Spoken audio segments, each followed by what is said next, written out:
பாரு, நானா போய் அவனை அடிக்கல, அவன் என்ன வம்பு எடுத்தா நான் அடிச்சேன். நான் அதை பத்தி கேட்கல. யார் அவ? எவ? நேத்து உன்னை சந்தையில மோதினாளே அவ. எது கேக்குறேன்? எவ்வளவு தைரியம் இருந்தா உன்னை மோதுவா? முதல்ல சொல்லு, யார் அவ? சொல்ல மாட்டேன். ஏன் சொல்ல மாட்டேன்? இரு. பொதுவா யாராவது நம்மள மோதினா உடம்பு வலிக்கும்ல? வலிக்கும். ஆனா அவ என்ன மோதினா பாரு, காத்தோட காத்து உரசுற மாதிரி, பஞ்சோட பஞ்சு மோதின மாதிரி என் நெஞ்சோட நெஞ்ச மோதி இது வரைக்கும் எனக்கு கிடைக்காத சுகத்தை கொடுத்தாலே அவளை நான் காட்டி கொடுக்க மாட்டேன். இப்போ ஏன் என்ன அடிக்கிற? பின்ன என்ன நீ இன்னொருத்தி பத்தி என்கிட்ட புகழ்ந்து பேசுற? உண்மையிலே அவ என்ன மோதினது ரொம்ப நல்லா இருந்தது, அதான் சொன்னேன். என்ன விட அவ நல்ல மோதுவாளா? அதெல்லாம் உனக்கு வராது, அது ஒரு தனி கலை.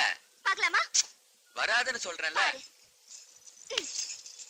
ஐயோ, இதெல்லாம் மோதுறதுன்னு சொல்றது இல்லம்மா. இரு இப்போ. ஐயோ, உனக்கு தான் வராதுன்னு சொல்லிட்டேன்ல, விட. இப்ப பாரு.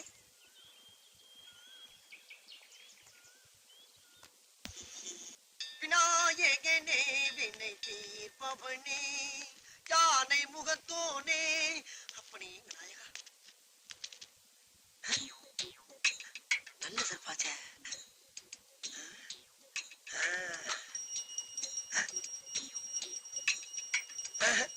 கோயில்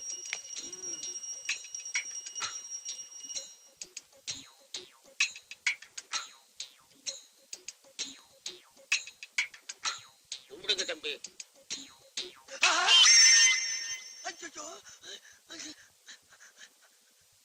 பாவிகளா, உள்ள போய் தீபத்தை தொட்டு கும்பிட்டு வர்றதுக்குள்ள செருப்பு ஆட்டைய போட்டாங்களையா? சுதந்திரம் வாங்கி 47 வருஷம் ஆகுதுக்கிறாங்க, இன்னும் செருப்பு திருட விட மாட்டேங்கிறாங்க.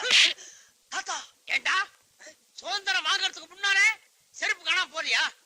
சுதந்திரம் வாங்குறதுக்கு அப்புறம் தான் போகுதா? பொண்டாட்டி காணாம போனா சுதந்திரம், ஆடு காணாம போனா சுதந்திரம், மாடு காணாம போனா சுதந்திரம். எல்லாத்துக்கும் நாங்க கிடைச்சோமா? பின்னிடுவேன் பின்னி.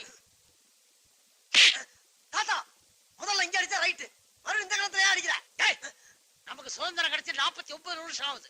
ஆமா, யார கேட்டா 47 வருஷம் சொன்ன? ஆமா. ஏண்டா 2 வருஷம் எப்படா குறைக்கலாம் நீ? அவ்வளவு இலக்காரமா போச்சு. பொறுமையா தாத்தா, பொறுமையா இருக்கு. தெரியாம சொல்லிட்டு மனசுக்கு விட்டு, அவ்வளவுதான். ஜெய்ஹிந்த். ஜெய்ஹிந்த் சொன்னாலே அடிக்க வர்ற. ஏண்டா ஜெய்ஹிந்த் சொல்லும் போது செய்யற காரியப்படாது என்ன? இன்னொருத்த செருப்பு உள்ள கால விடுற. அதையும் பார்த்துட்டு அடிக்கி. போற இடத்துல எல்லாம் வம்பெடுத்துட்டு வந்துடுறாரு. எல்லா பிரச்சனையும் ஊர்க்காரங்க தான் தாங்கிக்க வேண்டியிருக்கு. சரி, இப்ப என்ன பிரச்சனை? தம்பி நேத்தி சந்தையில ஒருத்தர் அடிச்சிட்டு வந்துருச்சு. அந்த ஊர்க்காரங்க இன்னைக்கு நம்ம கிட்ட வம்புக்கு வந்திருக்காங்க. தம்பி மன்னிப்பு கேட்டா தான் அவங்க சமாதானமா போவாங்கறாங்க. இல்லையா? தம்பி எதுக்கு மன்னிப்பு கேட்கணும்? அந்த புள்ள மன்னிப்பு கேட்காது. பையங்க கேட்டி அம்மா கேட்கட்டும். யோ, எங்க அம்மா எதுக்கு மன்னிப்பு கேட்கணும்? நான் தானே அடிச்சேன், நான் கேட்கிறேன் மன்னிப்பு. நான் மன்னிப்பு கேட்டா உங்க பிரச்சனை தீர்ந்துரும்ல. போங்கயா, நான் கேட்கிறேன் மன்னிப்பு. போங்கயா.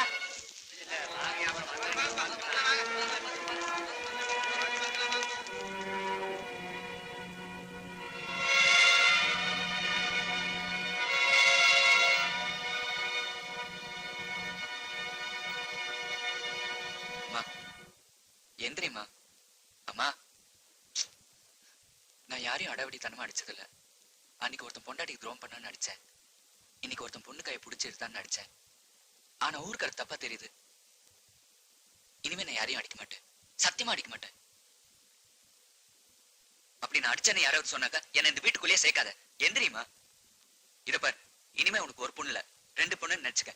என்னையும் பொண்ணா நினைச்சுக்க. யாரையும் அடிக்க மாட்டேன்.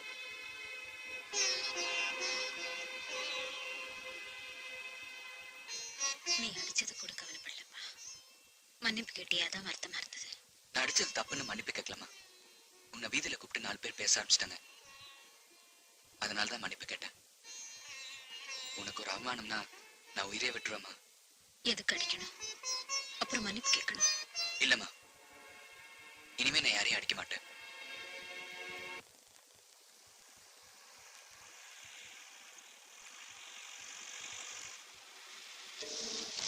ஏண்டா, நீ பார்த்த பொண்ணு எனக்கு பொருத்தமா இருக்கும்ல?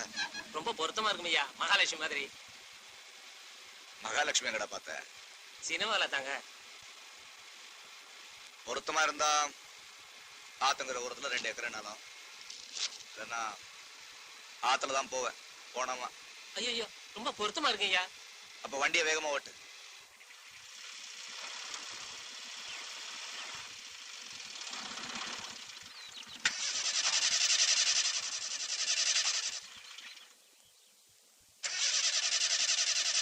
ஆச்சு?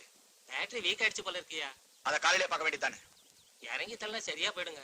நீ இறங்கி தள்ளு. சரிங்க.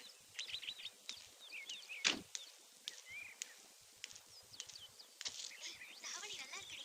அப்ப சரிடி, கழட்டி கொடு. அவ போட்டுக்கிட்டோம். அந்த மாதிரியா பேசுறீங்க? சாமா வாங்குடி. அம்மா, வண்டி கொஞ்சம் தள்ளி விடுங்கம்மா. வாங்குடி தள்ளுவோம்.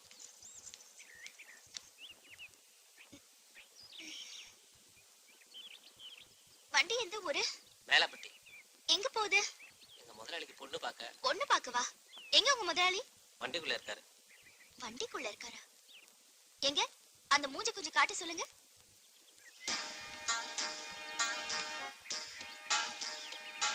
இங்க பாருங்கடி. ஏயா கல்யாணம் பண்ணிக்க உடம்புல தெம்பு இருக்குல்ல, பின்ன ஏன் வண்டி தள்ள ஆள் தேடுற? நீயே தள்ளிக்க. ஆளை பாரு. வாங்கடி.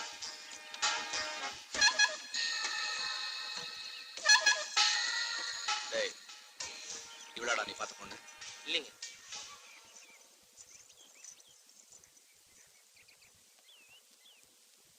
இவதாடா பொண்ணு.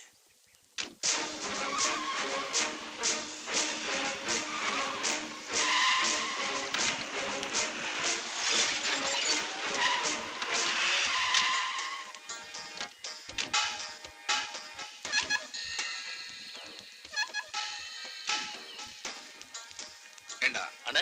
நம்ம அளவுக்கு இல்ல. ஆமாண்ண. பண்ணிக்கலாம், சரி பண்ணிக்கலாம்.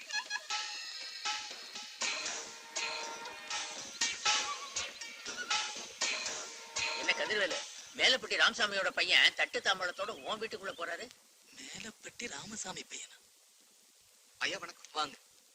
நான் தான் மேல்பட்டி ராமசாமி பையன். பாத்துருக்கேன். அப்பா ஒரு வருஷத்துக்கு முன்னாடி இருந்துட்டாரு. அம்மா இப்பதான் ஒரு 6 மாசம் முன்னாடி இருந்துட்டாங்க. ஒத்தையா இருக்கே ஒரு கல்யாணத்தை பண்ணுன்னு ஊர்ல சொன்னாங்க. நமக்கு கலெக்டர் எஸ்பி இப்படிதான் பழக்க வழக்கம். அதனால பொண்டாட்டிங்கிறது கூட கூட்டு போகும்போது பொருத்தமா இருக்கணும். ஆனா நம்ம ஜாதியில அவ்வளவு சுகமா ஒண்ணும் கிடைக்கல.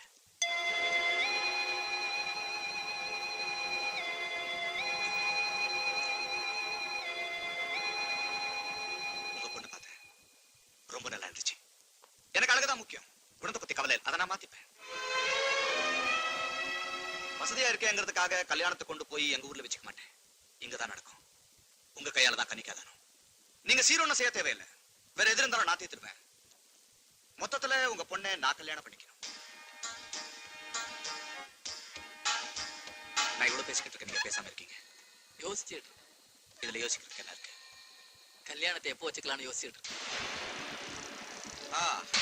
கல்யாணத்தை எப்ப வேணாலும் வச்சுக்கலாம், நட்டை எப்ப மாத்திக்கலாம்.